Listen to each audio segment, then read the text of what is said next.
শুরু হলো স্বাধীনতার মাস, প্রথম প্রহরে আলোর মিছিল, সুবর্ণ জয়ন্তী উদযাপনের আনুষ্ঠানিকতা শুরু 26শে মার্চ।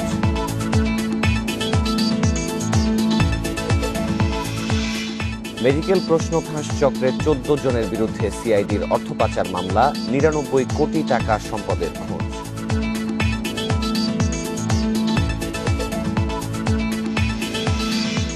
লেখক মুশতাকের মৃত্যুর ঘটনায় স্বরাষ্ট্র মন্ত্রণালয় ঘেরাও আজ, ডিজিটাল সিকিউরিটি আইন বাতিলের দাবি।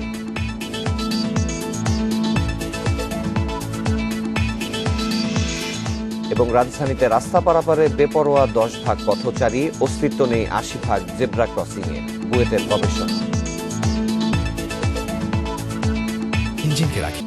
ইন্ডিপেন্ডেন্ট সংবাদের প্রধান শিরোনামগুলো শুনছিলেন, পুরো খবর নিয়ে আছি শাফাতুল ফরিদ। শুরু হলো স্বাধীনতার মাস। মার্চেই পাকিস্তানি হানাদার বাহিনীর বিরুদ্ধে প্রতিরোধ গড়ে তোলে বাঙালি। 7 মার্চ স্বাধীনতার ডাক দেন বঙ্গবন্ধু।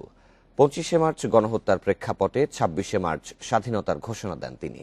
এদিকে এবার স্বাধীনতার 50 বছর উদযাপনের মূল আনুষ্ঠানিকতা শুরু হবে 26শে মার্চ। 70-এর নির্বাচনে শেখ মুজিবুর রহমানের নেতৃত্বে নিরঙ্কুশ সংখ্যাগরিষ্ঠতা পায় আওয়ামী লীগ। 71-এর 1 মার্চ বঙ্গবন্ধুর হাতে ক্ষমতা না দেওয়ার ষড়যন্ত্রের অংশ হিসেবে জাতীয় পরিষদের অধিবেশন স্থগিত করেন ইয়াহিয়া। মুহূর্তে গর্জে ওঠে পুরো দেশ, স্লোগান ওঠে, বীর বাঙালি অস্ত্র ধরো, বাংলাদেশ স্বাধীন করো। আমরা পল্টন ময়দানে সমবেত হলাম, তারপর একটু পরে মিছিল করে আমরা পূর্বানী হোটেলে গেলাম।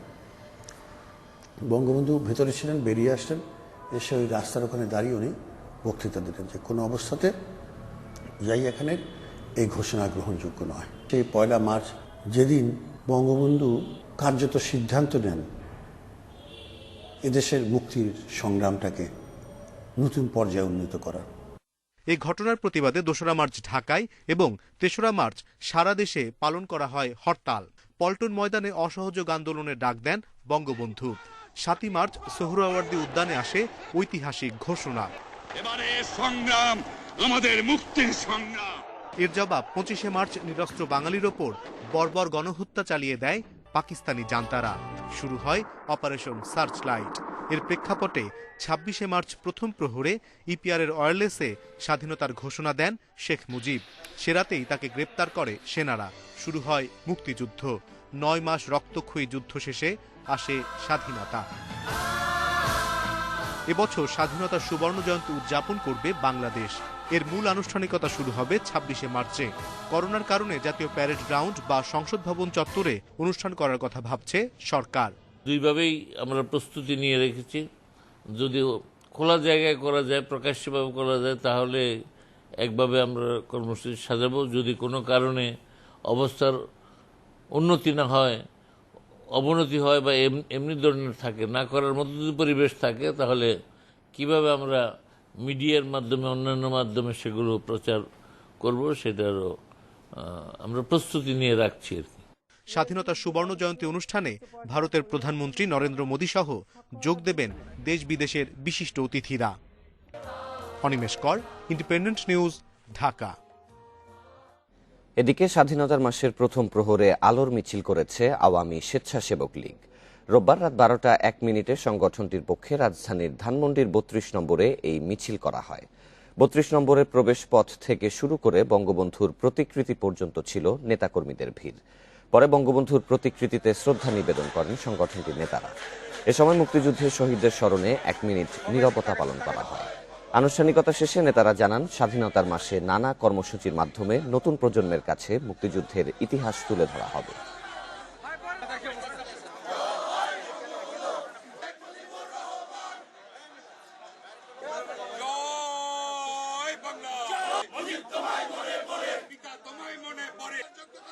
আমরা জাতির জনক বঙ্গবন্ধু শেখ মুজিবুর রহমানকে স্মরণ করে আজকে তার প্রতিকৃতিতে পুষ্পার্ঘ্য অর্পণের মাধ্যমে, আলোর মিছিলের মাধ্যমে সকল শহীদদেরকে আজকে আমরা এখানে স্মরণ করছি। মার্চ মাসব্যাপী আমরা স্বাধীনতার মূল্যবোধ, স্বাধীনতার চেতনা, স্বাধীনতার ইতিহাস নতুন প্রজন্মের কাছে তুলে ধরে আমরা আমাদের কর্মসূচি অব্যাহত রাখব। মেডিকেল ও ডেন্টালের প্রশ্ন ফাঁস করে প্রায় 100 কোটি টাকার অবৈধ সম্পদের পাহাড় গড়েছেন আব্দুল সালাম খান ও জসিমউদ্দিন ভূঁইয়ার পারিবারিক সিন্ডিকেট। এই সিন্ডিকেটের 14 সদস্যের বিরুদ্ধে রোববার ধানমন্ডি থানায় অর্থ পাচার আইনে মামলা করেছে সিআইডি।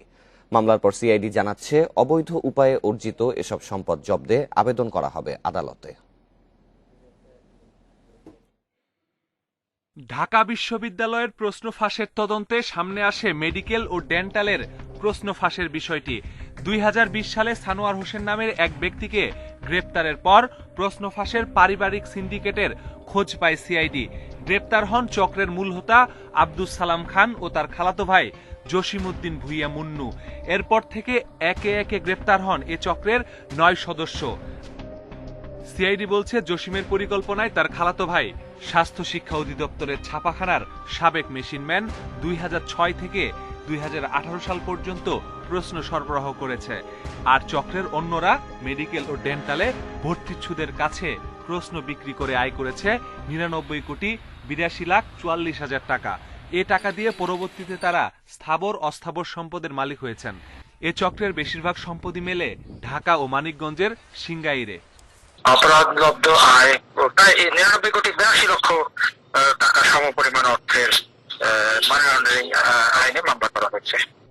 মামলায় চক্রের মূল হোতা আব্দুস সালাম খান ও তার খালাতো ভাই জসিমউদ্দিন ভুইয়া, জসিমের স্ত্রী শারমিন, বোন মীরা, দুলাভাই আলমগীর, ভাগ্নে মবিন ও পারভেজ সহ 14 জনের নাম উল্লেখ করা হয়েছে। এছাড়াও অজ্ঞাত 30 থেকে 40 জনকে আসামি করা হয়েছে। পারিবারিক চক্র থেকে এটি শুরু হয় এবং পরবর্তীতে এটা বিভিন্ন অপরাধী গোষ্ঠীর সাথে যুক্ত হয়ে পড়ে। এ পর্যন্ত 14 জনকে আইডেন্টিফাই করতে পেরেছে যারা এই অপরাধলব্ধ আয় দিয়ে অনেক কিছু করেছেন, গাড়ি করেছেন, ফ্ল্যাট, জমি, ওইগুলোর মালিক হয়েছেন। অর্থ পাচার মামলা তদন্তের পাশাপাশি এ সিন্ডিকেটের সম্পদ জব্দের জন্য আদালতে আবেদনও করবে CID. Masudur Rahman, independent news, Dhaka. বিদেশে পাচার হওয়া টাকা ফেরত আনার নির্দেশ কেন দেয়া হবে না তা জানতে রুল জারি করেছে হাইকোর্ট। এ বিষয়ে সংশ্লিষ্টরা কি ব্যবস্থা নিয়েছে তা জানাতে হবে 30 মার্চের মধ্যে। রোববার বিচারপতি মোহাম্মদ নজরুল ইসলাম তালুকদার ও বিচারপতি মহিউদ্দিন শামীমের ভার্চুয়াল বেঞ্চ এই আদেশ দেন। বাংলাদেশ থেকে সুইস ব্যাংকে পাচার করা টাকা ফেরত আনার ব্যর্থতা ও নিষ্ক্রিয়তা কেন অবৈধ হবে না তা জানতে 1 ফেব্রুয়ারি রিট করেন 2 আইনজীবী। রিটে মুসা বিন শমশের ও অন্যদের পাচার করা টাকা ফিরিয়ে আনার নির্দেশনা চাওয়া হয়। 11 ফেব্রুয়ারি হাইকোর্টের সংশ্লিষ্ট ভার্চুয়াল বেঞ্চে এ নিয়ে শুনানি হয়। রোববার আদেশ দেওয়ার দিন ধার্য করে হাইকোর্ট। বিভিন্ন অবস্থা বিবেচনার পরে মাননীয় আদালত the lordship was pleased to pass the rule যে তাদের যে ইনঅ্যাকশনটা সেটা কেন অবৈধ ঘোষণা করা হবে না। আপনার বিশেষ করে সুইস ব্যাংকে যে টাকা রিকভারির ক্ষেত্রে যে ব্যর্থতা, এই ব্যর্থতা কেন অবৈধ ঘোষণা করা হবে না, এটার উপরে রুল জারি করেছেন। এরই ধারাবাহিকতায় রুল জারি করেছে আদালত। রুলে পানামা পেপারস ও প্যারাডাইস পেপারসে যেসব বাংলাদেশের নাম এসেছে তাদের বিরুদ্ধে কেন তদন্ত করা হবে না তা জানতে চাওয়া হয়েছে। সরকার কাজ করতেছে এবং বিভিন্নভাবে এই যে আইনগুলো সংশোধন করে বিদেশ থেকে যে টাকাগুলো ইতিমধ্যে এসেছে প্রায় 20 কোটি টাকার মতো এসেছে, আরও যাদের টাকা মানে অর্থ পাচারের মাধ্যমে মানি লন্ডারিং এর মধ্যে পাচার হয়েছে সেটাগুলো আনার জন্য সরকারের বিভিন্ন সংস্থা কাজ করতেছে।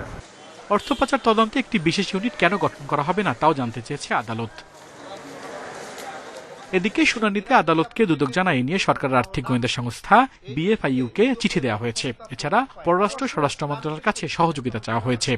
সুইস ব্যাংক থেকে টাকা আনার যেই প্রসেস সেটা আমাদের কি অবস্থান, আমরা সেটা বলেছি দুর্নীতি দমন কমিশনের আইনগত এখতিয়ার যে তফসিলভুক্ত অপরাধের ক্ষেত্রে আমাদের ক্ষমতা কতটুকু, বিষয়টি আরও গভীরে যাওয়ার জন্য আমরা পররাষ্ট্র মন্ত্রণালয়, স্বরাষ্ট্র মন্ত্রণালয়, স্পেশাল পুলিশ সুপার ইমিগ্রেশন এবং BIFI-কে ইনফর্ম করেছি।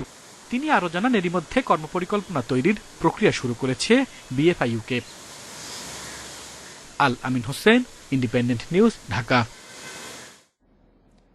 ডিজিটাল নিরাপত্তা আইনের মামলায় কারাবন্দী লেখক মুশতাক আহমেদের মৃত্যুর ঘটনার প্রতিবাদে আজ স্বরাষ্ট্র মন্ত্রণালয় ঘেরাও করবে বামপন্থী ছাত্র সংগঠনগুলো। মুশতাকের মৃত্যু সুষ্ঠু তদন্ত ও বিচার, ডিজিটাল নিরাপত্তা আইনের মামলায় গ্রেপ্তার থাকা ব্যক্তিদের মুক্তি এবং আইন বাতিলের দাবিতে এই কর্মসূচি ডাক দিয়েছে তারা। র্যাবের করা ডিজিটাল নিরাপত্তা আইনের মামলায় 9 মাস ধরে কারাগারে ছিলেন মুশতাক আহমেদ। বেশ কয়েকবার জামিন আবেদন করলেও তা নাকচ করা হয়। পরে বৃহস্পতিবার সন্ধ্যায় মারা যান মুশতাক আহমেদ।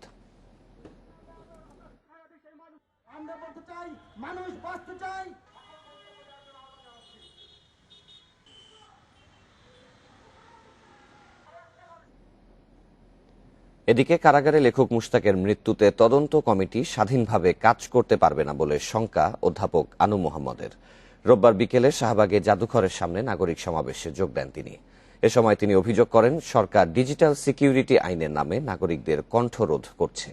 সভায় অন্যান্য বক্তারা গত কয়েকদিনে আটক নেতাকর্মীদের মুক্তির পাশাপাশি অবিলম্বে ডিজিটাল সিকিউরিটি আইন বাতিলের দাবি জানান। সমাবেশ শেষে শাহবাগ থেকে বিক্ষোভ মিছিল করেন বিভিন্ন সংগঠনের নেতাকর্মীরা। সাধারণ জনগণ তারাও এখানে রক্তিম অভিবাদন জানায়। শহীদুল আলমের সঙ্গী আমরা সবাই এখন মুস্তাক। আমরা দেশবাসী হিত এবং অন্য কোনো কারণে হলো এটা আমরা আশা করি। তদন্ত কমিটি করা হয়েছে প্রতিবাদ করার পরে, সেই তদন্ত কমিটিতে সরকারি কর্মকর্তারা আছেন। সেই তদন্ত কমিটি কাজ শুরু করার আগেই প্রধানমন্ত্রী যে ভাষণ দিয়েছেন, সেই ভাষণ থেকে যে সিগন্যালটা যাচ্ছে তাতে এই তদন্ত কমিটির পক্ষে কাজ করা সম্ভব না। প্রথমেই স্বরাষ্ট্রমন্ত্রী এবং তারপরে প্রধানমন্ত্রী যে ভাষ্য দিয়েছেন সেই অনুযায়ী তদন্ত কমিটির রিপোর্ট আসবে। পুলিশ ছাত্রদল সংঘর্ষে রণক্ষেত্রে পরিণত হয় জাতীয় প্রেস ক্লাব এলাকা। ছাত্রদলের বিক্ষোভ কর্মসূচিকে ঘিরে পুলিশের সঙ্গে দফায় দফায় ধাওয়া পাল্টা ধাওয়া সংঘর্ষ হয়েছে। এ সময় পুলিশ লাঠিচার্জ ও টিয়ার শেল নিক্ষেপ করে। সংঘর্ষে 5 পুলিশ সদস্য সহ অন্তত 35 জন আহত হন। আহতদের ঢাকা মেডিকেল কলেজ হাসপাতালে ভর্তি করা হয়। পরে সেখান থেকে ছাত্রদলের 7 নেতাকর্মীকে আটক করে পুলিশ।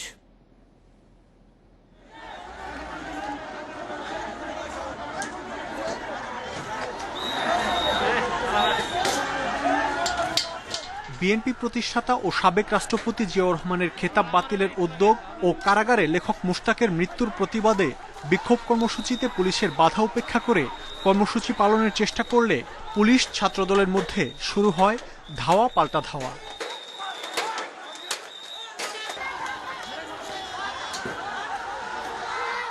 রোববার সকাল 11টার দিকে প্রেসক্লাবে জড়ো হয় ছাত্রদলের নেতাকর্মীরা।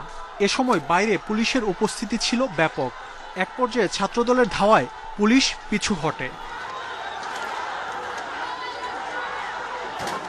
ছাত্রদল কর্মীরা তখন আবারও সমাবেশ করার চেষ্টা করলে দ্বিতীয় দফায় শুরু হয় ধাওয়া পাল্টা ধাওয়া। এক পর্যায়ে ছাত্রদল কর্মীরা পুলিশকে লক্ষ্য করে ইট পাটকেল নিক্ষেপ করে। পরিস্থিতি নিয়ন্ত্রণে লাঠিচার্জ ও টিয়ারশেল ছুড়ে নেতাকর্মীদের ছত্রভঙ্গ করে দেয় পুলিশ। দুপক্ষের সংঘর্ষের এক পর্যায়ে প্রেসক্লাবের ভেতরে প্রবেশ করে পুলিশ, ছত্রভঙ্গ করে দেয় ভেতরে থাকা ছাত্রদল নেতাকর্মীদের। প্রায় ঘণ্টাখানেক চলা ধাওয়া পাল্টা ধাওয়ায় কয়েকজন পুলিশ সদস্য সহ আহত হন অর্ধশতাধিক। পুলিশ বলছে, অনুমতি ছাড়াই সমাবেশের চেষ্টা করে পুলিশের উপর হামলা করা ছিল পূর্ব পরিকল্পিত। সমস্ত ইটগুলো পুলিশের উপর মারা হয়েছে প্রেস ক্লাবের ভিতর থেকে। তো এটা তাদের পরিকল্পিত এবং পূর্ব পরিকল্পনা মাফিক তারা পুলিশের উপর হামলা করেছে এবং আমরা এটার পুরো আইনগত ব্যবস্থা নেওয়া মারা হয়েছে প্রেস ক্লাবের ভিতর থেকে। তো এটা তাদের পরিকল্পিত এবং পূর্ব পরিকল্পনা মাফিক তারা পুলিশের উপর হামলা করেছে এবং আমরা এটার পুরো আইনগত ব্যবস্থা নেওয়া হবে তাদের বিরুদ্ধে।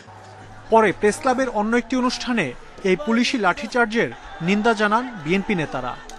এই ধরনের প্রতিবাদকে দাবি দিতে চাচ্ছেন, এটা কখনোই তারা সফল হতে পারবে না। সাময়িকভাবে দাবিয়ে রাখা যায়। ধাওয়া পাল্টা ধাওয়ার পর প্রেস ক্লাব এলাকায় বাড়ানো হয় পুলিশি নিরাপত্তা। মাহমুদ শরীফ, ইন্ডিপেন্ডেন্ট নিউজ, ঢাকা। উন্নয়নশীল দেশের স্বীকৃতি ধরে রাখতে দক্ষ মানব সম্পদ গড়ে তোলার তাগিদ দিয়েছেন প্রধানমন্ত্রী শেখ হাসিনা। প্রধানমন্ত্রী শিক্ষা সহায়তা ট্রাস্টের আওতায় দরিদ্র ও মেধাবী শিক্ষার্থীদের মধ্যে উপবৃত্তি, টিউশন ফি, ভর্তি সহায়তা ও চিকিৎসা অনুদান বিতরণ কার্যক্রমের উদ্বোধন করে একথা বলেন তিনি। বিশ্ব স্বাস্থ্য সংস্থার নীতি অনুযায়ী শিক্ষার্থীদের টিকা দেয়া হবে বলেও জানান তিনি।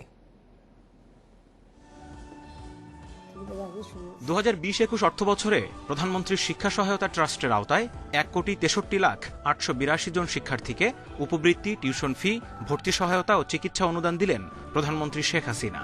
গণভবন থেকে ভিডিও কনফারেন্সের মাধ্যমে যুক্ত হয়ে এই কার্যক্রমের উদ্বোধন করেন তিনি। বক্তব্যে প্রধানমন্ত্রী বলেন, 30 মার্চ শিক্ষা প্রতিষ্ঠান খোলার আগেই শিক্ষক কর্মচারীদের পাশাপাশি শিক্ষার্থীদেরও বিশ্ব স্বাস্থ্য সংস্থার গাইডলাইন অনুযায়ী টিকার আওতায় আনা হবে। শিক্ষা প্রতিষ্ঠানের যত শিক্ষক কর্মচারী যারা আছে সকলকেই টিকা নিতে হবে সেই টিকা দেওয়ার ব্যবস্থা নেওয়ার জন্য ইতিমধ্যেই আমরা স্বাস্থ্য মন্ত্রণালয়কে নির্দেশ দিয়ে দিয়েছি এবং সেই টিকা সবাইকে দেওয়া হবে। আর ইউনিভার্সিটি বা কলেজে WHO নির্দেশ মোতাবেক যে বয়স পর্যন্ত টিকা দেওয়া যাবে না, তার উপরের বয়সে যারা সেসব শিক্ষার্থীদেরকেও টিকা দেওয়া হবে। দক্ষ জনশক্তি গড়ে তুলতে বিজ্ঞান ও কারিগরি শিক্ষার উপর জোর দেওয়ার তাগিদ দেন প্রধানমন্ত্রী। বলেন, দেশের অর্থনৈতিক উন্নয়নে শিক্ষার কোনো বিকল্প নেই। কারিগরি শিক্ষা এটাই হচ্ছে সবথেকে গুরুত্বপূর্ণ, কারণ এটা কর্মসংস্থানের সুযোগ সৃষ্টি করবে, এটা শুধু দেশে না বিদেশেও। আর আমাদের সেই জন্যই প্রয়োজন, আমি 100টা অর্থনৈতিক অঞ্চল তৈরি করছি, সেখানে দেশি বিদেশি বিনিয়োগ হচ্ছে, সেখানে আমাদের অনেক টেকনিক্যাল লোক লাগবে, অনেক কারিগরি লোক লাগবে, দক্ষ জনশক্তি প্রয়োজন হবে। সেই দক্ষ জনশক্তি আমরা সৃষ্টি করতে যাই। সরকারের পাশাপাশি শিক্ষা সহায়তায় বিত্তশালীদের এগিয়ে আসারও আহ্বান জানান প্রধানমন্ত্রী। একজন বিশিষ্ট বিজ্ঞানী। Zahidul Bashar, independent news, Dhaka. পঞ্চম ধাপের পৌর নির্বাচনে বিপুল জয় পেয়েছে আওয়ামী লীগ। 29টি পৌরসভার মধ্যে 27টিতেই বেসরকারিভাবে জয় পেয়েছেন আওয়ামী লীগের প্রার্থীরা। একটিতে স্বতন্ত্র ও একটিতে জয় পেয়েছেন বিএনপি প্রার্থী। এই ধাপে সব পৌরসভায় ভোট গ্রহণ হয় ইভিএমে। 29 পৌরসভায় মেয়র পদে প্রতিদ্বন্দ্বিতা করেন 100 জন। এছাড়াও সাধারণ কাউন্সিলর পদে 1270 জন এবং সংরক্ষিত কাউন্সিলর পদের জন্য লড়াই করেছেন 342 জন।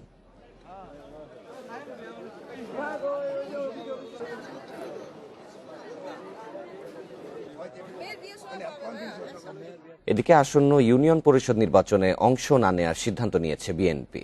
রোববার বিকেলে দলের চেয়ারপারসনের গুলশানের কার্যালয়ে এক সংবাদ সম্মেলনে একথা জানান বিএনপির মহাসচিব মির্জা ফখরুল ইসলাম আলমগীর। এদিকে নির্বাচন কমিশন বলছে, সব দলের অংশগ্রহণেই ইউনিয়ন পরিষদের ভোট করতে চান তারা। শনিবার স্থায়ী কমিটির বৈঠকের এ সিদ্ধান্ত জানাতেই এই সংবাদ সম্মেলন। দলের মহাসচিব 29টি পৌরসভা, 4টি উপজেলা ও 3টি ইউনিয়ন পরিষদ নির্বাচনে অনিয়ম ও কেন্দ্র দখলের অভিযোগ করেন। বলেন, যেহেতু কোনো স্থানীয় সরকার নির্বাচন সুষ্ঠু হয় না, তাই আগামীতে ইউনিয়ন পরিষদ নির্বাচনে অংশ নেবে না বিএনপি। স্থানীয় সরকার নির্বাচনে আমরা মনে করেছিলাম যে এখানে অন্তত সরকার একটা সুষ্ঠুভাবে নির্বাচন করার ব্যবস্থা করবে, নির্বাচন কমিশন সুষ্ঠু ব্যবস্থা নেবে। কিন্তু এখন পর্যন্ত যা হয়েছে তা এত ফ্রাস্ট্রেটিং যে এখন আমরা সিদ্ধান্ত নিচ্ছি যে আগামী যে ইউনিয়ন পরিষদ নির্বাচনগুলো অনুষ্ঠিত হবে সেগুলোতে অংশগ্রহণ না করার সিদ্ধান্ত গ্রহণ করছি আমরা। এদিকে বিকেলে বিএনপির এই সিদ্ধান্তের প্রতিক্রিয়ায় নির্বাচন কমিশন সচিব বলেন, তারা চান সব দল নির্বাচনে অংশ নেয়। নির্বাচন কমিশন সবসময় চায় প্রতিটি দল, প্রতিটি ব্যক্তি সবাই নির্বাচনে অংশগ্রহণ করুক। আমাদের কাছে যে সহযোগিতা চাইবেন নির্বাচন কমিশন, মাননীয় নির্বাচন কমিশন সেই সহযোগিতা প্রদান করবে। আগামীতে সব ধরনের স্থানীয় নির্বাচন সুষ্ঠু হবে বলেও জানান নির্বাচন কমিশন সচিব। Jahanara Parvin, independent news, Dhaka. রাজধানীতে সড়ক পারাপারে বেপরোয়া 10% পথচারী, 45% নির্ধারিত স্থান ব্যবহার করেন না। জেব্রা ক্রসিংয়ে অনীহা 65%। এসব তথ্য দিচ্ছে বুয়েটের গবেষণা। এ সমস্যার জন্য সিটি কর্পোরেশনের সঙ্গে সমন্বয়হীনতার কথা বলছে ট্রাফিক বিভাগ। ধানমন্ডি 27 নম্বর সড়ক, রাস্তা পারাপারে কোনো কিছুরই পরোয়া করছেন না কেউ, যেন নিয়ম না মানার প্রতিযোগিতায় চালক পথচারীরা। প্রতিদিনই এটাকে বারবার বলি মানুষকে, কিন্তু মানুষ একটু সুযোগ পেলে যে দেখেন এই যে আবার আসতেছে। আপনারা আজকে এই নিয়মটা চালু করলেন, হ্যাঁ আমরা মানছি, আমরা ভুল করে যাচ্ছি, কিন্তু রেগুলার তো এই সিস্টেমটা থাকে না। একই অবস্থা মহাখালীর ব্র্যাক ইউনিভার্সিটির সামনে। আছে ক্রসিং, আছে পুশ বাটনও, তবে এসবে পরোয়া করছেন না কেউই। ক্রসিং আছে, নিয়ম কানুন আছে, নিয়মগুলো জানেন না? হ্যাঁ জানে বুঝতে পারি না, চলে গেছি, ভাবছি যে চলে যেতে পারবো, ওই পারে যাবো, তো ওই জন্য সিগন্যালটা আর একটু উন্নত করা দরকার ছিল আমাদের, যাতে আমরা সবাই এটাকে মেনটেন করতে পারি ভালো মতো। বুয়েটের গবেষণা বলছে, সড়ক পার হতে নির্ধারিত জায়গা ব্যবহার করছেন না 45% পথচারী, ফুট ওভারব্রিজে ওঠেন না 65%, আর রাস্তা পার হতে বেপরোয়া 10%। ধানমন্ডি মিরপুর টেকনিক্যাল এবং মালিবাগ বাড্ডা সড়ক পর্যবেক্ষণে দেখা গেছে 80% জেব্রা ক্রসিং এরই নামগন্ধ নেই। নির্দিষ্ট জায়গায় জেব্রা ক্রসিং যেমন দেওয়া হয় না, পাশাপাশি যেগুলো দেওয়া হয় সেগুলো মেইনটেনেন্সও করা হয় না, যার ফলে দেখা যায় ওর্ন আউট হয়ে যায়, দেখা যায় না কোথায় আছে জেব্রা ক্রসিং। অনেক ক্ষেত্রে ভুল জায়গায় শুধুমাত্র দেওয়ার জন্যই কিন্তু জেব্রা ক্রসিং দিয়ে দেওয়া হয়েছে। এই অবস্থার কারণ ব্যাখ্যা করতে গিয়ে সিটি কর্পোরেশনের সাথে সমন্বয়হীনতা এবং রক্ষণাবেক্ষণে অবহেলার কথা জানাচ্ছে মতিঝিল জোনের এই পুলিশ কর্মকর্তা। আমাদের কোথাও কিন্তু রোড সাইনগুলো, লাইটগুলো নাই ছিল, এরা অকার্যকর, একেবারে অকার্যকর বলা যাবে। আমাদের পার্ট যদি কমপ্লিট হতো, মানে আমাদের লাইনগুলো যদি স্পষ্ট দেয়া থাকতো, তাহলে আমরা হয়তো তাকে আরো সুন্দর বলতে পারতাম। কিন্তু অনেক জায়গায় আমাদের এই কারণে, সিটি কর্পোরেশনের সমন্বয়ের কারণে, আমাদের কারণে, এটা না দেওয়ার কারণে আমরাও তাকে বাধ্য করতে পারছি না। কিছু বিষয়ে দায় স্বীকার করে সংকট সমাধানে বেশ কিছু উদ্যোগ নেওয়ার কথা জানিয়েছে ঢাকা উত্তর সিটি কর্পোরেশন। আমাদের এই জেব্রা ক্রসিংগুলো, নতুন রাস্তাগুলোতে আপনি দেখবেন যে একেবারে সুন্দরভাবে চিহ্নগুলো দেয়া আছে, কিন্তু পুরনো রাস্তাগুলোতে এই জেব্রা ক্রসিং এবং অন্যান্য বিষয়গুলো আমরা নতুন করে সারা ঢাকা শহরে এগুলো করার উদ্যোগ নিয়েছি। এদিকে বড় কোনো দুর্ঘটনায় তাৎক্ষণিক ব্যবস্থা নেওয়ার মানসিকতা থেকে বেরিয়ে এসে টেকসই সমাধানের লক্ষ্যে সব পক্ষকে একযোগে কাজ করার আহ্বান জানাচ্ছেন সংশ্লিষ্টরা। Mahmuda Moumita, independent news, Dhaka. দৃশ্যমান হলো মেট্রো রেলের উত্তরা থেকে আগারগাঁও অংশ। রোববার রাজধানীর আগারগাঁওয়ে এই অংশে সর্বশেষ ভায়াডাক্ট বসানো হয়েছে। এ সময় মেট্রো রেলের ব্যবস্থাপনা পরিচালক জানান, ডিসেম্বরের মধ্যেই মেট্রো রেল চালুর লক্ষ্যে কাজ এগিয়ে যাচ্ছে। প্রথম যাত্রী মেট্রো রেল এপ্রিলে দেশে আসবে বলেও জানান তিনি। মেট্রো রেলে চড়তে নগরবাসীকে অপেক্ষা করতে হবে 1 বছরেরও কম সময়। রাজধানীর উত্তরা থেকে আগারগাঁও পর্যন্ত অংশে 375 ও 376 নম্বর পিলারের উপর প্রথম ধাপের শেষ ভায়াডাক্ট বসানো হয়েছে। এর মাধ্যমে দৃশ্যমান হল প্রায় 12 কিলোমিটার অংশ। উত্তরা থেকে মতিঝিল পর্যন্ত 20.1 কিলোমিটার মেট্রো রেল প্রকল্প বাস্তবায়ন করা হচ্ছে 22,000 কোটি টাকায়। করোনার ক্ষতি পুষিয়ে নিতে দিন-রাত সমান তালে চলছে নির্মাণ কাজ। আজকে আমাদের জন্য একটা আনন্দের দিন, খুশির দিন যে আমরা ভায়াডাকের প্রথম পর্যায়ের নির্মাণ কাজ সম্পন্ন করেছি। আপনাদের এই ভায়াডাক সম্পর্কে একটু তথ্য আমাদের একটু দিতে হয়। আমাদের 5,152টা ভায়াডাক আমরা আজকের সর্বশেষ ভায়াডাক উত্তোলনের মাধ্যমে আমরা প্রথম পর্যায়ে সম্পন্ন করেছি। মেট্রো রেলের ব্যবস্থাপনা পরিচালক জানান, যাত্রীবাহী প্রথম মেট্রো রেল আগামী 23 এপ্রিল দেশে আসার কথা। 6 মাস পরীক্ষামূলক চালানোর পর শুরু হবে বাণিজ্যিক যাত্রা। ট্রেনটা কিন্তু এপ্রিল মাসে আসছে। এখানে আপনি একটু পিছিয়ে যাওয়ার বিষয় আপনি একটু দেখতে পাচ্ছেন। আবার ট্রেনটা আসার পরে আবার একটু টেস্ট করতে হবে। সেখানে হয়তো আমাদের 15 দিন 20 দিন সময় লেগে যেতে বা 1 মাসও সময় লেগে যেতে পারে। এই জায়গাগুলোকে আমরা একটু ঠিক করে আমরা চূড়ান্ত সিদ্ধান্তটা আমরা গ্রহণ করব। জানুয়ারি পর্যন্ত উত্তরা মতিঝিল অংশে সার্বিক অগ্রগতি হয়েছে প্রায় 57 ভাগ। তবে উত্তরা আগারগাঁও অংশের অগ্রগতি 80 ভাগের বেশি এবং আগারগাঁও থেকে মতিঝিল অংশের অগ্রগতি 51 ভাগের বেশি। Sajjad Hossain, Independent news, Dhaka.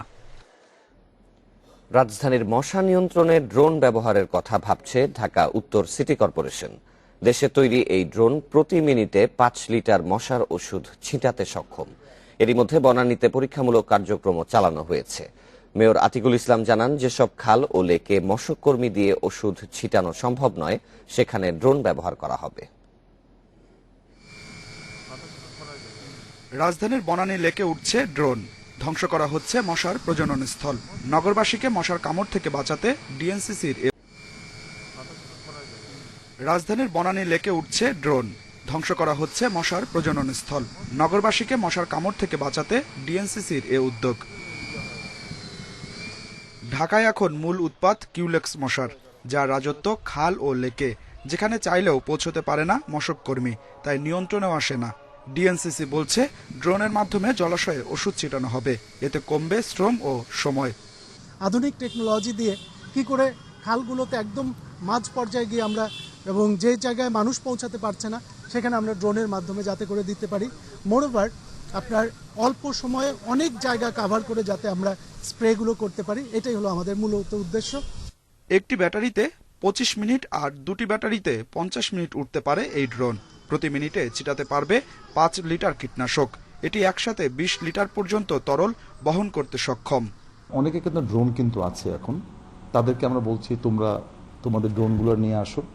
আনার পরে আমরা প্রথম 8 থেকে 10 দিন পর্যন্ত একটা ট্রায়াল অর্ডারে আমরা দেখব।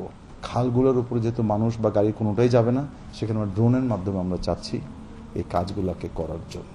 সকল দিক দিয়ে আমরা চেষ্টা করব যে কিভাবে মশাটাকে একটা আয়ত্তে আনা যায়। পরীক্ষা সফল হলে ড্রোন ব্যবহার শুরু করবে DNCC. Adilur Rahman, independent news, Dhaka. গঞ্জে সুরমা ও কুশিয়ারার অব্যাহত ভাঙনে বিলীন হয়ে যাচ্ছে বসতবাড়ি, কৃষি জমি, স্কুল কলেজ সহ বিভিন্ন গুরুত্বপূর্ণ স্থাপনা। এদিকে ঝালকাঠির সুগন্ধা নদীর ভাঙনের তীব্রতা বাড়ায় ঝুঁকির মুখে আন্তজেলা বাস টার্মিনাল ও শহর রক্ষা বাঁধ। ভাঙন রোধে কার্যকর ব্যবস্থা নেয়ার দাবি জানিয়েছে এলাকাবাসী। সুনামগঞ্জের জগন্নাথপুরের রানীগঞ্জ ইউনিয়নে কুশিয়ারার ভাঙন চলছে 2 যুগ ধরে। 8 গ্রামের শিক্ষা প্রতিষ্ঠান, মসজিদ, মন্দির সহ শতাধিক বসতবাড়ি ও কৃষি জমি হারিয়ে নিঃস্ব হয়েছেন অনেকে। সুরমা ও কুশিয়ারার বেষ্টিত সুনামগঞ্জ সদর ও দোয়ারাবাজার উপজেলার অনেক গ্রামের অবস্থাও প্রায় এক। এই 3 উপজেলার মানুষের অভিযোগ, দীর্ঘদিন ধরে ঘরবাড়ি ও কৃষি জমি বিলীন হলেও ভাঙন রোধে কোনো কার্যকর ব্যবস্থা নেয়নি পানি উন্নয়ন বোর্ড। বর্ষা মৌসুমের আগে ব্যবস্থা না নিলে আরও অসংখ্য স্থাপনা নদীতে হারিয়ে যাওয়ার শঙ্কা এলাকাবাসীর। অনেক বাড়িঘর নদী চলে গেছে। প্রথম একটা প্রাথমিক স্কুল ছিল, স্কুলটা নদীর মধ্যে চলে গেছে। দ্বিতীয় একটা স্কুল আছে, সেটাও নদীর পাশে পড়ে গেছে। মসজিদটাও নদীর পাশে পড়ে গেছে। ঘর ভাঙ্গে নিচে 100 ঘরের উপরে হইব নিচে ভাঙ্গে। এদিকে সুনামগঞ্জ পানি উন্নয়ন বোর্ড জানিয়েছে, স্থায়ী নদী শাসনের জন্য প্রকল্প প্রস্তাব পাঠানো হয়েছে পানি সম্পদ মন্ত্রণালয়ে। স্থায়ী নদী শাসনের জন্য আমরা একটা প্রকল্প প্রণয়ন করেছি। প্রকল্পটি বর্তমানে পানি সম্পদ মন্ত্রণালয়ের প্রক্রিয়াধীন আছে। প্রকল্পটি অনুমোদিত হলে এই প্রকল্পের আওতায় ঝুঁকিপূর্ণ স্থানসমূহে স্থায়ী নদী শাসন কাজ বাস্তবায়ন করা হবে। সম্প্রতি ভাঙনের তীব্রতা বেড়েছে ঝালকাঠির সুগন্ধা নদীতেও। 2 সপ্তাহ আগে থেকে শুরু হওয়া ভাঙনে বিলীন হয়েছে বসতঘর, গাছপালা সহ প্রায় 1 কিলোমিটার এলাকা। ঝুঁকির মুখে আছে আন্তজেলা বাস টার্মিনাল ও শহর রক্ষা বাঁধ।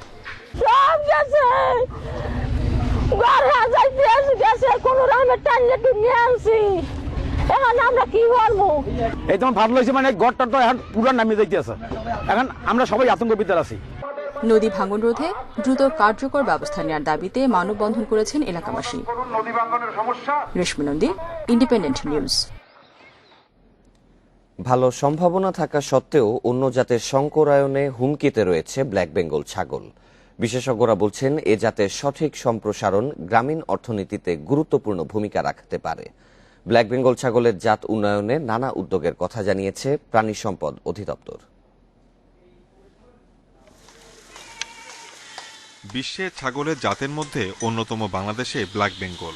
অধিক বাচ্চা উৎপাদনের সক্ষমতার পাশাপাশি সুস্বাদু মাংসের জন্যও জনপ্রিয়। দেশের আবহাওয়া ব্ল্যাক বেঙ্গল উৎপাদন উপযোগী হলেও বাণিজ্যিকভাবে তেমন প্রসার হয়নি। ব্ল্যাক বেঙ্গলের বংশবৃদ্ধির জন্য দেশে পাঠা ছাগলের স্বল্পতা, তাই খামারিরা অন্য জাতের সংকরায়নের সুযোগ নেওয়ায় এর সংখ্যা বাড়েনি। গবেষকরা বলছেন, এ জাতের ছাগলের রোগ প্রতিরোধ ক্ষমতা বেশি, উন্নত মানের হওয়ায় চামড়াও বিশ্বে প্রসিদ্ধ। আমাদেরকে দ্রুত কৃত্রিম প্রজনন যে প্রযুক্তি, এটা কিন্তু আমাদেরকে এখন ইন্ট্রোডিউস করতে হবে। কৃত্রিম প্রজননটা যেহেতু আমাদের গভর্নমেন্ট লেভেলে ডিএলএস এর মাধ্যমে সারা দেশে কৃত্রিম প্রজননের কর্মকাণ্ড চলছেই, ওখানে যদি ছাগলের কর্মকাণ্ডটাকে আমরা ট্যাগ করে দিতে পারি, তাহলেই কিন্তু এই ছাগলকে আমরা রক্ষা করতে পারবো এবং এর মাধ্যমে সত্যিকার অর্থে আমাদের দেশের গরিব মানুষের অর্থনৈতিক অবস্থার পরিবর্তন যেমন হবে, আমাদের যে মাংসের চাহিদা, সেই চাহিদাও আমরা পূরণ করতে সক্ষম হবে বলে আমি ব্যক্তিগতভাবে মনে করি। ব্ল্যাক বেঙ্গল জাতের ছাগল উৎপাদন বাড়াতে নানা পরিকল্পনা নিয়েছে প্রাণী সম্পদ অধিদপ্তর। খামারিদের মাঝে বিতরণ করা হচ্ছে উৎপাদিত উন্নত জাতের পাঠা। আসল জাতের ব্ল্যাক বেঙ্গলের পাঠা স্বল্পতার ক্ষেত্রে এই জাতের সংরক্ষণে বাধা সৃষ্টি হচ্ছে। সেক্ষেত্রে আমাদের বর্তমান সরকার যে কার্যক্রম করছে, সরকারি খামারগুলিকে স্ট্রেন্থেন করছে এবং কার্যক্রম জোরদারের মাধ্যমে পাঠা উৎপাদন বৃদ্ধি করছে এবং পাঠা যদি সঠিকভাবে আমরা খামারিদের মাঝে পাঠা দিতে পারি এবং সেই পাঠা দিয়ে গ্রামীণ পর্যায়ে মানুষের প্রাকৃতিক পদ্ম সেবা চালু আছে, সেটাকে যদি আরও জোরদার করতে পারি, তাহলে ব্ল্যাক বেঙ্গল জাতে সংরক্ষিত হবে। প্রাণী সম্পদ অধিদপ্তরের তথ্য মতে সারা দেশে ছাগল 2,80,00,000, এর 60 ভাগই ব্ল্যাক বেঙ্গল জাতের। Shahid Ahmed, independent news, Dhaka. উৎপাদন খরচ বেড়ে যাওয়া সহ নানা কারণে হারিয়ে যেতে বসেছে গাজীপুর টঙ্গীর গুটিয়া এলাকার তাঁত শিল্প। হাতে গোনা কয়েকটি পরিবার তৈরি করছেন ঐতিহ্যবাহী জামদানি, কাতান ও বেনারসি শাড়ি। এ শিল্পকে টিকিয়ে রাখতে সরকারি প্রণোদনা ও কারিগরি সহযোগিতার দরকার বলছেন সংশ্লিষ্টরা। টঙ্গী থেকে 5 কিলোমিটার দূরে গুটিয়া এলাকায় অন্তত 2 শতাধিক কারখানায় 1200-র বেশি তাঁতকল ছিল। সে সময় জামদানি শাড়ির বাণিজ্যটাও ছিল রমরমা। কিন্তু ভারতীয় শাড়ির অবাধ প্রবেশ, সুতার দাম বৃদ্ধি এবং শ্রমিক সংকট সহ নানা সমস্যা এই শিল্প এখন বন্ধের মুখে। তবুও ঐতিহ্যের শেষ চিহ্ন হিসেবে এখনো বেশ কয়েকটি তাঁত শিল্প কারখানায় তৈরি হচ্ছে জামদানি, কাতান ও বেনারসি শাড়ি। শ্রমিকের মজদুরি বেশি দিতে হয়, আর এটা বেচতে গেলে দাম কম। ইন্ডিয়ান শাড়ি আইসা আমাদের শাড়িটা নিতে চাইতেছে না। মনে করেন আগে একটু সুখ সুবিধা পাওয়া গেছে, বাজারে গেলে বিক্রি হয়েছে, চাহিদা ভালো ছিল। কোনো কোনো ক্ষেত্রে গিয়া মালিক পুঁজি পায়, কোনো কোনো ক্ষেত্রে লস হয়, এই কারণে কারখানা অনেক ড্যামের হচ্ছে। তবে খরচের টাকা না ওঠায় লোকসান গুনতে হচ্ছে তাঁতিদের, তাই অনেকেই ছাড়ছেন আদি পেশা। চিন্তা ভাবনা আছে অন্য অন্য ব্যবসা করার চিন্তা ভাবনা, কারণ ইন্ডিয়ার যেভাবে শাড়ি আমার বাংলাদেশে আইতেছে, আমি এই ব্যবসা লাগার মতন ক্যাপাসিটি করতেছি না। ভারতীয় শাড়ি বিক্রি বেড়ে যাওয়ায় দেশীয় তাঁত শিল্প টিকতে পারছে না স্বীকার করে বিসিকের এই কর্মকর্তা জানান, তাঁত শিল্প রক্ষায় দেয়া হবে আর্থিক সহায়তা। বিভিন্ন প্রশিক্ষণ বিসিকে চলমান আছে, সেই প্রশিক্ষণের আওতায় তাদেরকে আমরা প্রশিক্ষণের ব্যবস্থা করব। তাদের চাহিদা মাফিক আমরা তাদের আর্থিক সহায়তার ব্যবস্থা নিব। টঙ্গীর গুটি এলাকায় বর্তমানে মাত্র 3টি কারখানায় তাঁত বুনছেন কারিগররা। Independent News desk. ফেনী সোনাগাজীতে ফসলি জমিতে সৌর বিদ্যুৎ প্রকল্প গড়ে তোলার উদ্যোগে কৃষকদের মধ্যে অসন্তোষ দেখা দিয়েছে। প্রস্তাব বাতিলের দাবিতে বিভিন্ন কর্মসূচি পালন করছেন তারা। এদিকে ক্ষতিপূরণের টাকা পরিশোধ নিয়ে হয়রানির অভিযোগ উঠেছে ঢাকা টাঙ্গাইল মহাসড়ক 4 লেন প্রকল্পে। সৌর বিদ্যুৎ কেন্দ্র গড়ে তোলার উদ্যোগ নেওয়া হয়েছে ফেনীতে। সোনাগাজী পাওয়ার প্ল্যান্ট নামে এই প্রকল্প বাস্তবায়নের জন্য 207 একর জমি অধিগ্রহণে পাঠানো হয়েছে প্রস্তাব। তবে অধিগ্রহণ নিয়ে অসন্তোষ দেখা দিয়েছে স্থানীয় কৃষকদের মধ্যে। তাদের অভিযোগ, কিছু অসাধু কর্মকর্তার যোগসাজশে কৃষি জমিকে পতিত জমি হিসেবে দেখানো হচ্ছে, যদিও 3 ফসলি এসব জমিতে রয়েছে ঘরবাড়ি সহ বিভিন্ন স্থাপনা। পাকিস্তান আমার হইতে জমি চাষ করে আসতেছি, আমাদের এই জমিনে যে আসে হয় হে মরবো না আমরা মরবো। এই জমি যদি চলে যায় আমরা আর চলবার মতো কিছু নাই। এরই মধ্যে স্মারকলিপিও দেওয়া হয়েছে জেলা প্রশাসককে। এ বিষয়ে ব্যবস্থা নেওয়ার আশ্বাস দিয়েছেন তিনি। এই জমিগুলো বন্দোবস্ত দেওয়া আছে, তা বন্দোবস্তের ক্ষেত্রে হয়তো যদি সরকার কোনো উন্নয়নমূলক কার্যক্রম নিতে চায় সেটা নিতে পারবে, কিন্তু এখানে যদি আমরা কোনো অভিযোগ পাই সে অভিযোগ খতিয়ে দিয়ে হয়তো ব্যবস্থা নিতে পারবে। এদিকে ঢাকা টাঙ্গাইল মহাসড়ক 4 লেন করার জন্য জমি অধিগ্রহণে ক্ষতিপূরণের টাকা পরিশোধে হয়রানির অভিযোগ উঠেছে। বাসাইলের মটরা গ্রামের বাসিন্দারা বলছেন, ক্ষতিপূরণের টাকা তুলতে গেলে ঘুষ দাবি করছেন অধিগ্রহণ শাখার কর্মকর্তারা। জমিন 25,000 টাকা ডিসিমল ধরছে, আমাদের বাড়ি থাকার জন্য যে বাসা বাড়ি করছে এগুলা মানে অর্ধেক দামও করে নাই। চ্যালেঞ্জ চাইছিল টাকা না দিলে টাকা দিব না, 8% করে দিতে হবে তারে। জেলা প্রশাসক জানিয়েছেন, প্রাথমিকভাবে অভিযুক্তদের কারণ দর্শানোর নোটিশ দেওয়া হয়েছে, পাশাপাশি চলছে তদন্ত। এই বিষয়ে আমি ইতোমধ্যে কারণ দর্শিয়েছি এবং বিষয়টা তদন্ত করছি নিবিড়ভাবে, এবং আমরা চাই যে কোনো অবস্থাতেই ভূমিতে কোনো দুর্নীতি আমরা সহ্য করব না। অভিযুক্তদের বিরুদ্ধে ব্যবস্থা নেওয়ার পাশাপাশি দ্রুত ক্ষতিপূরণের টাকা পরিশোধের উদ্যোগের দাবি জানিয়েছেন ভুক্তভোগীরা। Mamunur Rashid, Independent News desk. মিয়ানমারের সেনা অভ্যুত্থান বিরোধী বিক্ষোভে গুলি চালিয়েছে পুলিশ। এতে ইয়াঙ্গুন, দাউই ও মান্দালায় কমপক্ষে 18 জনের মৃত্যু হয়েছে। এই তথ্য নিশ্চিত করেছে জাতিসংঘের মানবাধিকার কার্যালয়। এ ঘটনায় নিন্দা জানিয়েছে হিউম্যান রাইটস ওয়াচ। সহিংস হয়ে উঠছে মিয়ানমারের পরিস্থিতি। শনিবার থেকেই শুরু হয়েছিল ব্যাপক দমন অভিযান। মনুইয়ায় গুলিতে আহত হন এক নারী। সেই ঘটনার রেশ ধরে রোববার বাড়ে উত্তেজনা। বেপরোয়া হয়ে পড়ে পুলিশ।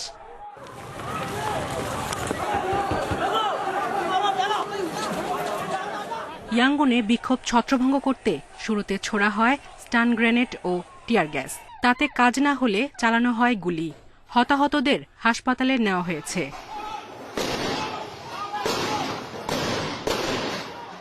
মান্দালায় ইয়াঙ্গুনে কাঠ বাঁশ ফেলে সড়ক অবরোধ করেছে সেনা বিরোধীরা।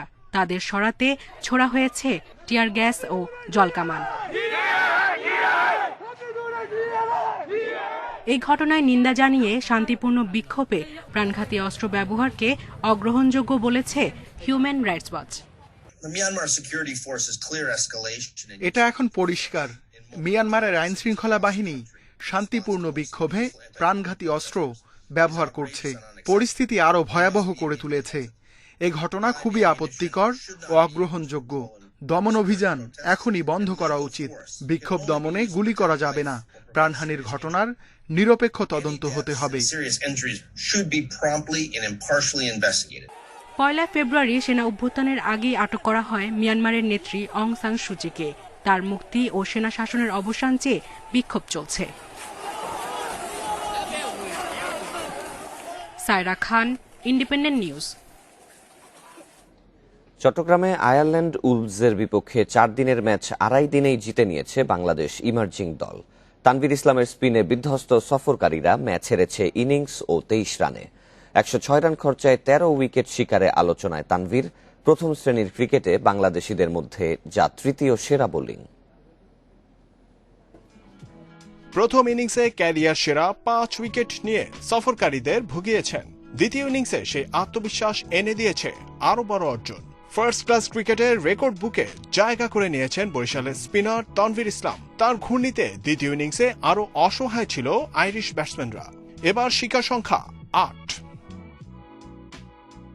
ফার্স্ট ক্লাস ক্রিকেটে আব্দুর রাজ্জাক ও সাকলাইন সজীবের 15 উইকেট এক ম্যাচের রেকর্ড।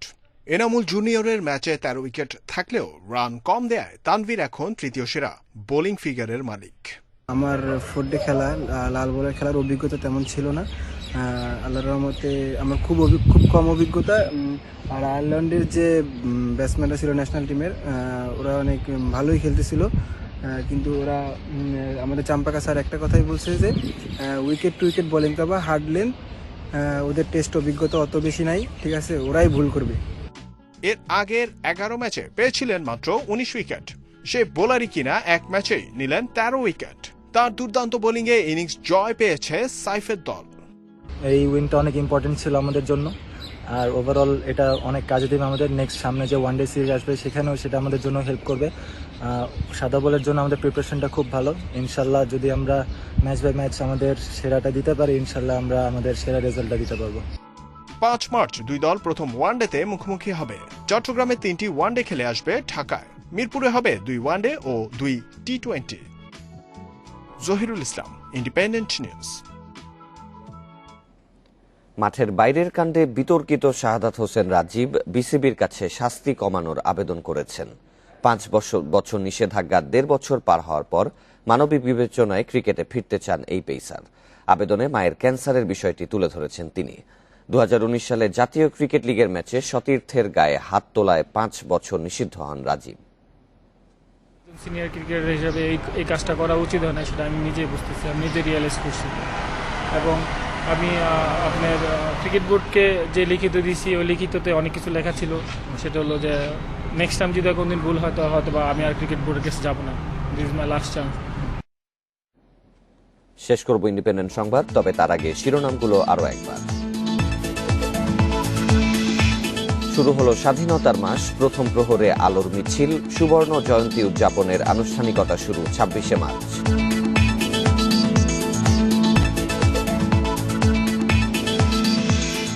মেডিকেল প্রশ্ন ফাঁস চক্রের 14 জনের বিরুদ্ধে সিআইডির অর্থ পাচার মামলা, 99 কোটি টাকার সম্পদের খোঁজ।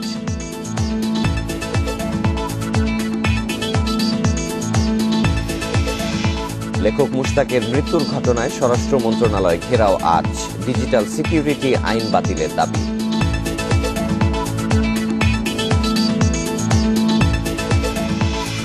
এবং রাজধানীতে রাস্তা পারাপারে বেপরোয়া 10 ভাগ পথচারী, অস্তিত্ব নেই 80 ভাগ জেব্রা ক্রসিং এর, বুয়েটের গবেষণা।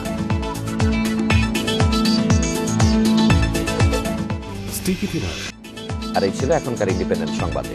ইন্ডিপেন্ডেন্ট টেলিভিশনের সব খবর আরো বিস্তারিত জানতে চোখ রাখুন ফেসবুক, ইউটিউব এবং টুইটারে। ধন্যবাদ সবাইকে।